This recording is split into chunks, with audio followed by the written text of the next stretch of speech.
Alright, so hi guys, it's been quite some time since my last YouTube video, and that's because I've been so busy and just recovered from the Black Market event, which I saw so many of you there, so many students and guests, and I do hope that you caught all the live webinars. It was really intense, so I had to kind of like relax after that and kind of recover. So I'm back, and here are a couple of videos before the end of the year. So in this video, I'll be talking about, hey, how do we profit from the panic once again on certain particular stocks. People always think that, market's so expensive, prices keep going up, there are no opportunities. I'm here to tell you that in whatever market we're in, there are always opportunities. There are always great companies that are selling at discounts, that are undervalued. And that's where we can profit when others panic.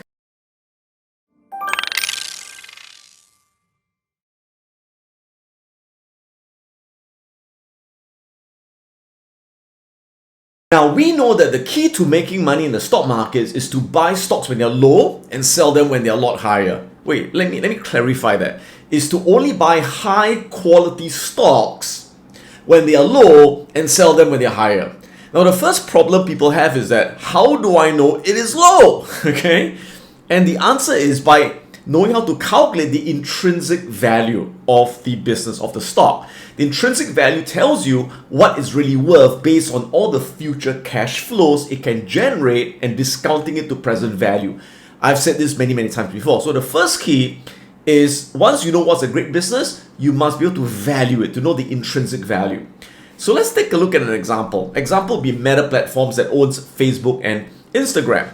Now, if you recall back in 2022, it got really cheap. It got really low, right? So initially, it was on an uptrend. It was at a price of $400 per share. And then it dropped significantly all the way to $80 a share. So let me ask you this question. At $80, was it cheap? Yes, it was freaking dirt cheap. That was the time to buy. Okay. Now, obviously, no one can predict exactly where's the bottom. No one knows where's the bottom. We can't always buy at the bottom.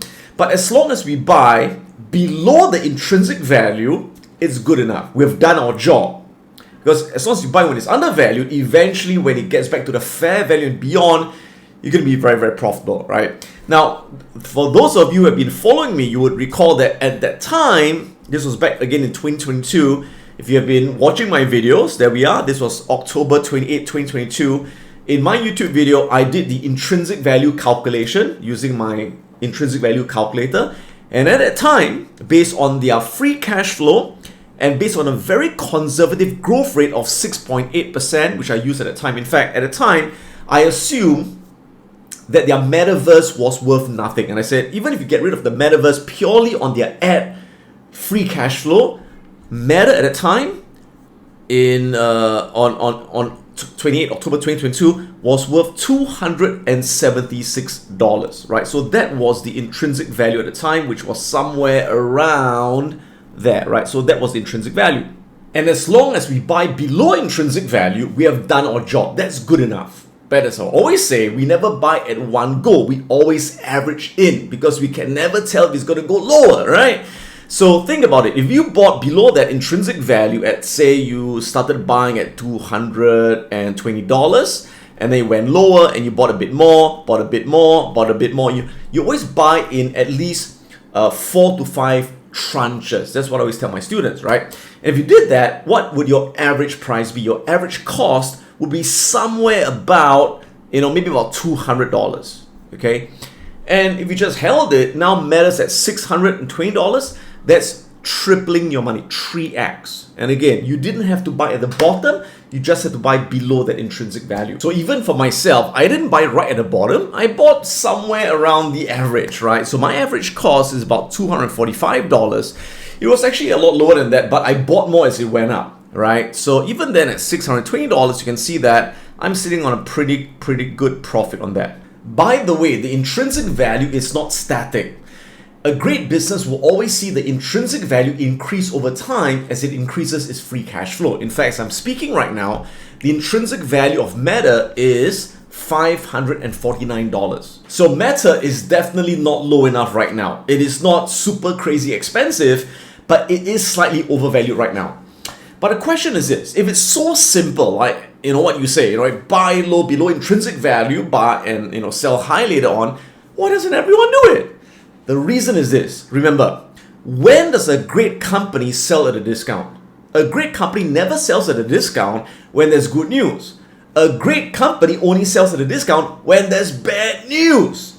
And the trouble with most people is that psychologically they can't take bad news. When you see all the bad news, they get so frightened that when a great company is at a discount, they will never buy it because of the bad news.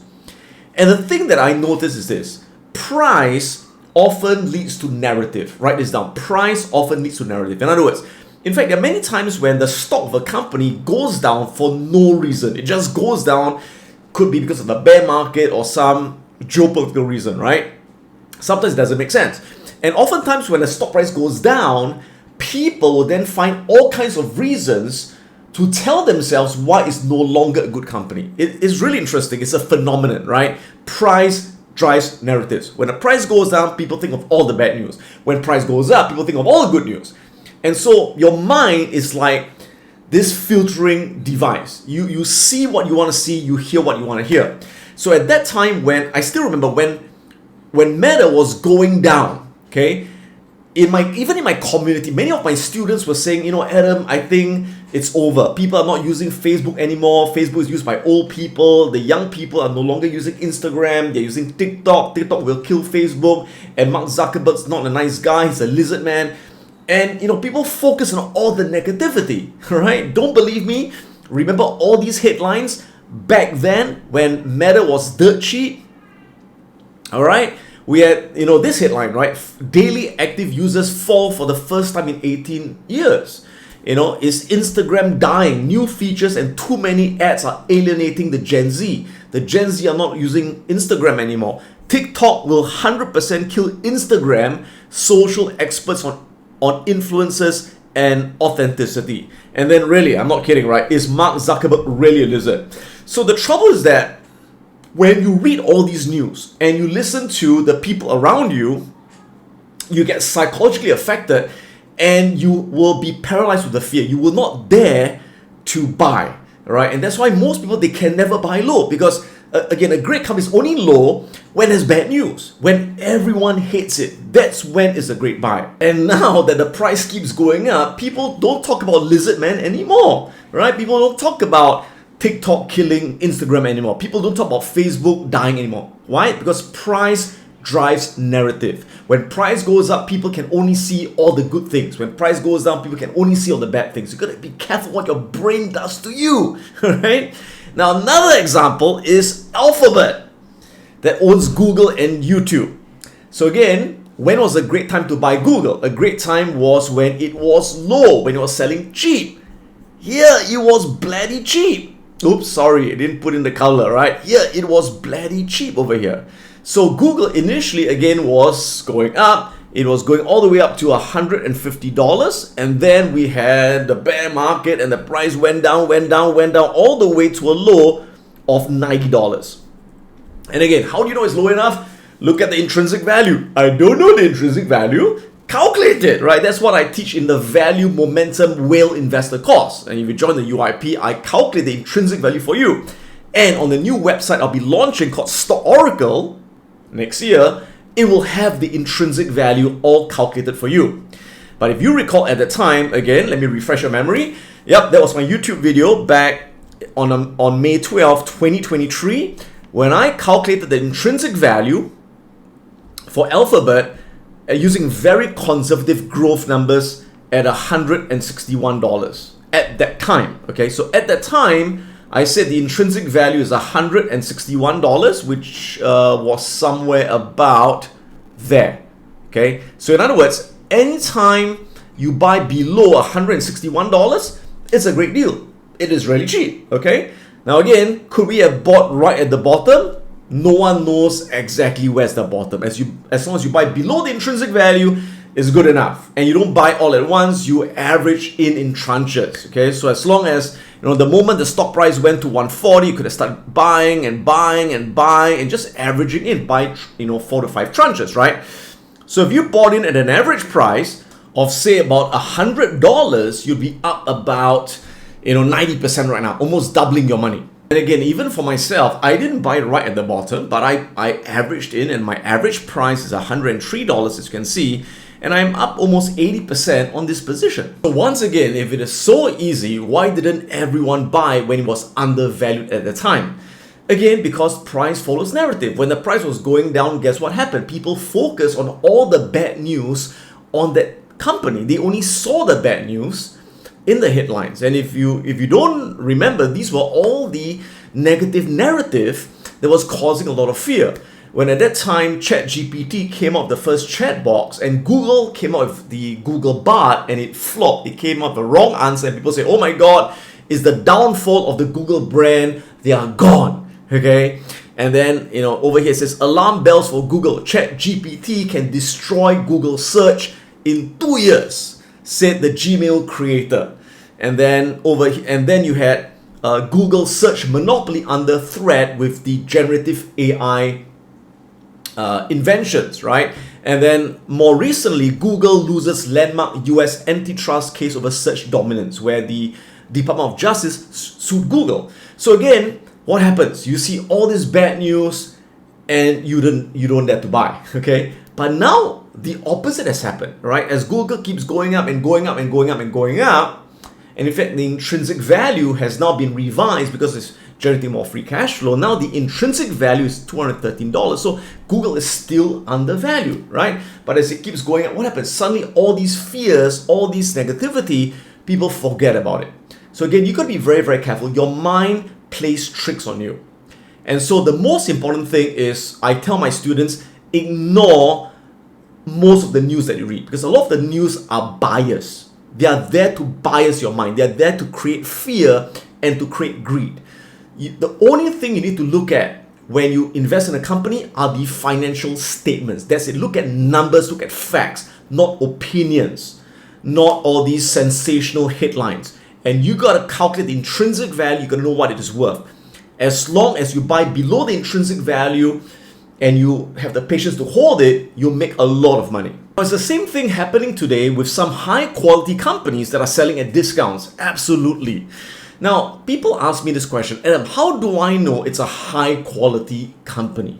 And how do I have that confidence to buy when people are fearful? Well, in the Whale Investor course, I teach people my 7-step criteria to identify a great business. For example, a great business is one that has got consistently increasing sales revenue, income, and free cash flow over the last 5 to 10 years. A great business is one that has got a sustainable competitive advantage. We call that an economic moat that protects it from competition. So ideally, you want to buy companies with wide economic moats. A great business is one with high return on equity, high return on capital, and a lot more stuff, right? But this is what is important. So as long as the company meets these fundamental criteria, and you know the intrinsic value, and it's below the intrinsic value, to me that's an opportunity to buy these companies, ignoring the narratives, ignoring the scary headlines. So let's look at a few examples right now. Number one would be Adobe. So recently I got a few messages and postings saying, Adam, what happened to Adobe? The stock price is crashing. It crashed 12-15%. Oh my God, are we gonna die? Oh my God. What the hell are you talking about? What crash? Okay, so again, if you take a look, it's a little drop. Okay, right? Now remember that great companies always go up over time. The intrinsic value rises over time, but it doesn't go up in a straight line. It goes through ups and downs. And every time it goes down, it's an opportunity, not a time to panic. So if you look at Adobe, for example, now it dropped. Okay, why? Actually it dropped for no good reason. They recently announced their earnings and they did great. They beat their revenue expectations, they beat their profit expectations. The only thing was that they gave a forward guidance that was slightly lower than expected. And people panicked, oh my God! And the stock went down. Okay, right. Now, first question you gotta ask is Adobe a great business? Well, again, forget the scary narratives, and people will say, oh, but with generative AI, Adobe will become obsolete. People won't need Adobe anymore. They can create their own videos, their own photographs, and there are a lot of competitors like Canva that's going to overtake Adobe. And again, whenever the price goes down, people look for scary news. They look for scary narratives to create that fear that causes them not to take action. Okay, but again, ignore that. Look at the numbers. And if you look at the numbers of Adobe, let's look at Adobe for example over here. Now, check it out. Would you say that its revenue has a history of increasing? Would you say the net profit has a history of increasing? Yeah, it does, right? Does the free cash flow of the company have a history of increasing? Yes. And these are year-on-year basis. Now, even if you look at it on a quarter-on-quarter basis, if you look at it on a quarterly basis, and they just announced their last quarterly results, was there anything wrong? Not in my opinion. Look at that. Their bloody free cash flow is going up. Their operating cash flow is going up. Their net income is going up. And their return on equity, their return on capital is extremely high. They've got a return on equity of above 36%, a return on invested capital above 23%.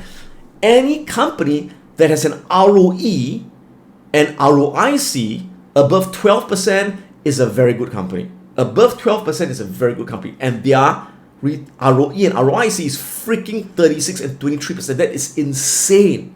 Those are insane numbers, okay? Now, the question is, can they continue to grow, or can they easily be disrupted by competition? So that's where you have to look at the economic moat of the company. So you can read about it, and I used to do that in the past, but I've created a pretty powerful software that we're going to launch in January called Stock Oracle. And in Stock Oracle, it will help you to automatically generate the moat of the business, to tell you how strong the economic moat is. And for Adobe, you can see that it's a wide moat, score 9 out of 10. That is one of the highest and strongest moats of a business, all right? Of which 9 out of 10 comes from the pricing power of the company, the brand loyalty of Adobe among professional videographers and photographers and creative people, 7 out of 10, high barriers to entry. 8 out of 10, high switching costs. 6 out of 10, the network effect. And 8 out of 10, economies of scale. So it's a bloody strong company. And if you look at the latest intrinsic value, it's 507 intrinsic value. And right now you can see that it's at $465. So it is undervalued. Okay. Now, but again, could it go even more undervalued? Could cheap become even cheaper? Yeah. So I keep saying, you never buy all at once. Okay. You always have to have support levels. So these are my support levels, where if I were building a position in Adobe, I would add at these levels. I would just add at these levels, because you never know where's the bottom. But eventually, once the sentiment shifts and the price takes off, you get it at a good price. So that's one example. Another example I can give you is ASML. So again, ASML, is a company that has dropped recently because of its recent earnings report that was not up to par. Again, if you take a look at it, question, are they making money? Hell yeah. Are their revenues growing? Is their profit growing? Hell yeah. It's just that it didn't grow as much as people expected. Okay, right? And people freaked out, oh my God. And the price went all the way down. Oh my God, we're going to die. But again, look at the numbers. Are they actually making money? Are they actually growing? They are, right? I mean, look at it. Look at their freaking revenue, okay? Their revenue is growing consistently over time. Their net income is growing over time. Their operating cash flow, free cash flow, is also growing, except it dropped in the last 2 years because of increased capital expenditure. But it's fine because their revenues and net income is growing. And this increase in capex is a temporary increase. Once capex comes down, their free cash flow would then rebound. And if you look at it on a quarter-to-quarter basis, quarterly basis over here, you can see that, right? Net income increasing, operating cash flow increasing, free cash flow is beginning to take off. So, and how about the moat? Okay. Now, if you don't know, ASML, they are an equipment supplier for the semiconductor industry. To make semiconductors, you need to use what we call extreme ultraviolet light to imprint the design on the semiconductor chip. And ASML is the only company that have the machines to do the extreme ultraviolet light. They have got no competition. It's a freaking monopoly. Okay. Now, could there be a competitor in the long term? Maybe. But at least in the next 10 years, there's no one that can do what they do. And that's why, again, if you take a look at their moat, their economic moat for ASML, it's a wide moat company as well, right? And if you look at the intrinsic value, it's somewhere around $797. And right now it is undervalued at 718. Okay. And yeah, to me, again, these are opportunities. Now, again, let me make it very clear. This is not a recommendation and advice that you buy. Okay. I'm not a licensed financial advisor. I'm just telling you that I own these stocks. In full disclaimer, I own these stocks. Okay. And I'm holding on to them. Some of them I'm adding more of them because I'm holding them over the long run. Okay, doesn't mean it's going to go up tomorrow. It could still go down in the short term. But long term, these are companies that will continue to grow, in my opinion. Now, another company whose share price just got sold off, again, below intrinsic value, which I think is a great company as well, is United Health. United Health is the biggest managed healthcare company in the US. They own a health insurance business as well as a PBM business, right? Pharmacy benefit manager business, where they manage all the pharmaceuticals and stuff like that. And it's sold off, as you can see right here. It's sold off, okay, because, so what sparked the sell-off was that this guy, Luigi, who is Super Mario's good friend, shot the CEO of United Healthcare. Not the group CEO, but the CEO of the United Healthcare subsidiary of this company. And the reason he got shot was because this guy, Luigi, at a time claimed that he was denied his medical claims. You know, by the way, it just came out in the news a few hours ago that it now, there's a big plot twist. And the plot twist is that Luigi apparently is not a customer of United Health. And neither is his mother, which people speculated that the mother couldn't get the insurance claim, so he was really pissed off. He killed the CEO. Nope, the mother and him, they are not at all customers of United Health. So this guy's another nut job, right? He just gunned down the CEO. But that created a lot of panic and fear, you know, and created a lot of, again, negative narrative that, oh, these healthcare companies are taking advantage of people. They are evil, they are bad. And on top of that, there was a bipartisan bill between Senator Elizabeth Warren and another Republican, Howley, if I'm not wrong, right? That they want to force these companies to sell off their PBMs, which is very similar to the Department of Justice forcing Google to sell off Chrome, or at the time forcing Microsoft to break up the company. And like I always said, I'm never fearful of such things because they never happen, all right? These court cases drag on for years and years, and at the end of the day, usually the government doesn't do anything about it. So to me, if you ask me, all these, again, are short-term negative narratives. But the question you got to ask is United Health a great business? And to answer that question, what do? Look at the numbers. Forget the stories, forget the narratives, look at the numbers.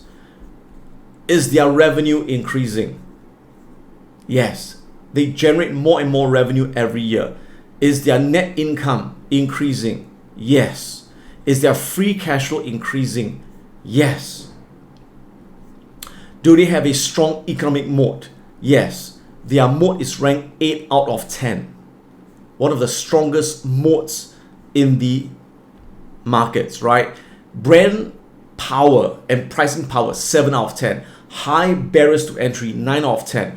High switching costs, 8 out of 10. Network effects, 7 out of 10. Economies of scale, 10 out of 10. It's almost impossible to disrupt a company that has got a moat of 8 out of 10. And again, if you look at the latest intrinsic value, it's 565. That's the intrinsic value. Okay. And it is currently at $520. It is undervalued. But again, does it mean that it can't go lower? Of course not. Could it still go lower? Yeah, sure. Because again, prices go wave up, wave down, wave up, wave down, wave up, wave down. It could wave down a bit more to this support level. That's possible. But eventually, over time, as their revenues grow, their profit grow, their free cash flow grows, their intrinsic value grows, they'll keep going high over time. Whether you love them or you hate them, that's the fact. Right? So I do hope you have enjoyed this video. This video is to share with you basically how do you avoid the common mistake that investors make, which is to be affected by the narratives. Instead, forget the narratives, look at the numbers.